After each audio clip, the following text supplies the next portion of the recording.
ಓಂ ಸಾಯಿರಾಮ್. ಬಾಬಾ ಹೇಳ್ತಾ ಇದ್ದಾರೆ, ಮಗು ಶುಭೋದಯ. ಆರೋಗ್ಯ ಸರಿಯಿಲ್ಲ ಎಂದು ಚಿಂತೆ ಮಾಡಬೇಡ, ಬೇಗ ಸರಿ ಹೋಗುತ್ತದೆ. ಊದಿಯನ್ನು ಹಚ್ಚುತ್ತಾ ಬಾ. ಊದಿಯನ್ನು ಬಳಸ್ತಾ ಬಂದ ಹಾಗೆ ನಿನಗೆ ನಿನ್ನಿಂದನೇ ಗೊತ್ತಾಗುತ್ತದೆ. ಹಾಗೆ ಯಾರಾದರೂ ಊದಿಯನ್ನು ಕೇಳಿದ್ರೂ ಸ್ವಲ್ಪ ಕೊಡುತ್ತಾ ಬಾ ಕಂದ. ಯೋಚನೆ ಮಾಡಬೇಡ, ಸದ್ಯದಲ್ಲಿ ನಿನ್ನ ಆರೋಗ್ಯವು ಸುಧಾರಿಸುತ್ತದೆ, ಮಕ್ಕಳು ಸುಧಾರಿಸುತ್ತಾರೆ. ಯೋಚನೆ ಮಾಡ್ತಾ ಮಾಡ್ತಾ ನಿನ್ನ ಆರೋಗ್ಯವನ್ನು ಹಾಳು ಮಾಡಿಕೊಳ್ಳಬೇಡ. ನಿನಗೆ ತುಂಬ ನೋವಾಗ್ತಾ ಇದ್ದರೆ ನನ್ನ ಊದಿಯನ್ನು ಬೆರೆಸಿ ನೀರಿನಲ್ಲಿ ಬೆರೆಸಿ ಕುಡಿಯುತ್ತಾ ಬಾ. ಅದರ ಪವಾಡವನ್ನು ನೋಡು, ನಿನ್ನಿಂದ ನಿನಗೆ ಅರ್ಥವಾಗುತ್ತದೆ, ಸರಿನಾ? ಹಾಗೆಯೇ ಶತ್ರು ಕಾಟ ತುಂಬ ಇದೆ ಬಾಬಾ, ಏನು ಮಾಡೋದಂತ ಯೋಚನೆ ಮಾಡ್ತಾ ಇದ್ದೆ ಅಲ್ವಾ? ಪ್ರತಿ ಮಂಗಳವಾರ 6 ಊದುಬತ್ತಿಯನ್ನು ದೇವರ ಮುಂದೆ ಮನೆ ದೇವರ ಹೆಸರಿನಿಂದ ಹಚ್ಚು.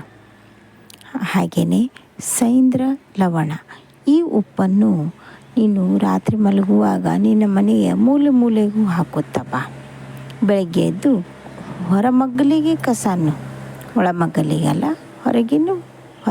ಹೊರಮುಖವಾಗಿ ಕಸ ಅಂದು ಅದನ್ನು ಚೆಲ್ಲಿಬಿಡು. ಇಷ್ಟೇ ಮಾಡು ಕಂದ. ನಿನಗೆ ತೊಂದರೆ ಕೊಟ್ಟಂತೆ ಯಾವುದೇ ಶತ್ರುಗಳೇ ಆಗಿರಲಿ, ಅವರು ತಮ್ಮಿಂದ ತಾವೇ ಶಾಂತರಾಗುತ್ತಾರೆ. ಚಿಂತೆ ಮಾಡಬೇಡ. ಹಾಗೆಯೇ ನಿನ್ನೆ ಒಬ್ಬರು ಬಂದಾಗ ನೀನು ನಿನ್ನಲ್ಲಿ ಇರ್ತಕ್ಕಂಥ ವಸ್ತುವನ್ನು ಕೂಡ ಇಲ್ಲ ಅಂದೆ. ಅದು ತಪ್ಪಲ್ಲ.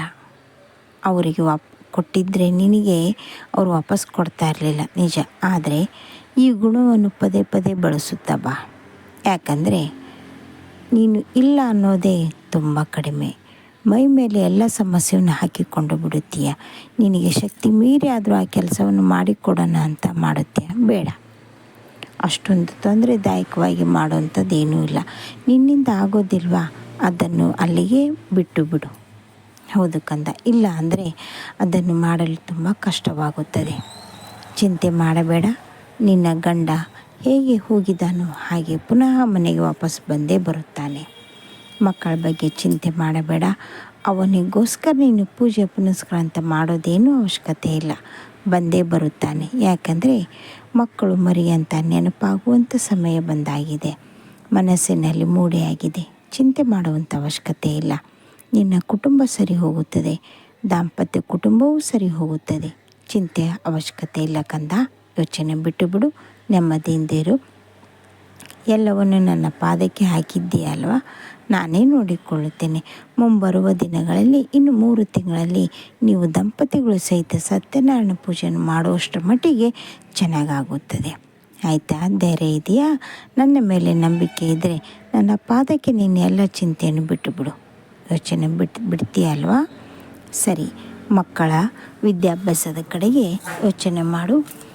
ಅವರ ವಿದ್ಯಾಭ್ಯಾಸ ತುಂಬ ಚೆನ್ನಾಗಿದೆ. ಸ್ವಲ್ಪ ನೀನು ಅವರಿಗೆ ಸಾಥ್ ಕೊಟ್ಟರೆ ಎಲ್ಲ ಒಳ್ಳೆಯದು. ಇಂದು ಶುಭ ಸುದ್ದಿ ಇದೆ ಕಂದ.